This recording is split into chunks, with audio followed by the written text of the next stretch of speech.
As of April 2026, the global economy is choking on a maritime logjam. The Strait of Hormuz is heavily mined, cutting off 20% of the world's daily oil supply and pushing prices well past $100 a barrel.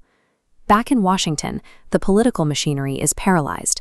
When pressed on when this military engagement might wrap up, the president offered three bleak words: no timeframe. We have to look at how a cold conflict, one that simmered through proxy battles and economic sabotage for over 70 years, suddenly erupted into an active regional firestorm. The 2025 escalation represents a multi-generational accumulation of grievances, reaching a weight that the existing regional architecture could no longer support. The mutual distrust traces straight back to 1953. To protect their regional oil interests, the United States and Britain orchestrated the overthrow of Iran's democratically elected Prime Minister, Mohammad Mossadegh.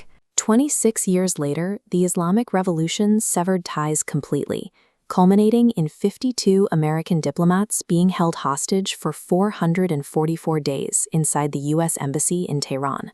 In the decades that followed, the core dispute narrowed to a single issue: Iran's nuclear program. A rare diplomatic breakthrough arrived in 2015 with the JCPOA, an agreement where Iran restricted its uranium enrichment in exchange for the lifting of international sanctions. That fragile trust collapsed in 2018 when the U.S. withdrew from the deal and launched a maximum pressure campaign. The goal was to crush Iran's economy with harsh restrictions, sending the local currency plummeting and creating widespread domestic desperation. By the end of 2024, the cycle of sanctions and nuclear expansion had created a closed loop. Without a mechanism for trust, the friction between economic pressure and regional ambition shifted from the treasury to the battlefield. By April 2025, direct talks in Oman attempted to salvage the situation. The U.S. set a strict 60-day deadline to reach an agreement or face military consequences, but 4 rounds of negotiations produced nothing but polite gridlock. The breaking point arrived on June 12th. The IAEA, the United Nations nuclear watchdog, officially declared that Iran was in active violation of its non-proliferation obligations. Israel didn't wait for international consensus.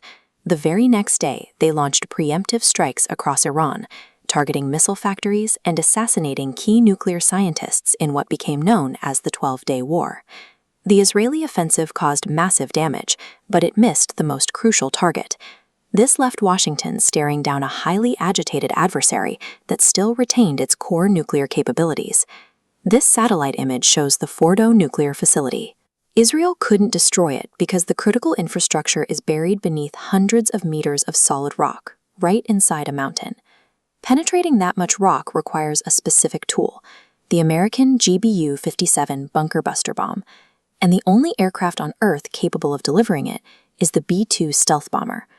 So on June 22nd, the United States formally entered the war, deploying stealth bombers to strike Fordo, Natanz, and Isfahan. The administration publicly labeled the strike a limited one-off mission. They operated under the assumption that a surgical strike on inanimate infrastructure could cleanly resolve a geopolitical crisis spanning generations. Iran launched a synchronized asymmetric retaliation, striking Israeli infrastructure alongside U.S. military bases and host nations across the entire Gulf region. The strikes also caused the regime to rapidly harden its internal power structure. Following the death of Supreme Leader Ali Khamenei in early 2026, his son assumed control, cementing a militarized approach to the crisis. Meanwhile, war-exhausted Iranian civilians poured into the streets in the largest protests since 1979. The regime responded with absolute brutality, utilizing the state of war to justify the massacre of thousands of its own people to maintain order.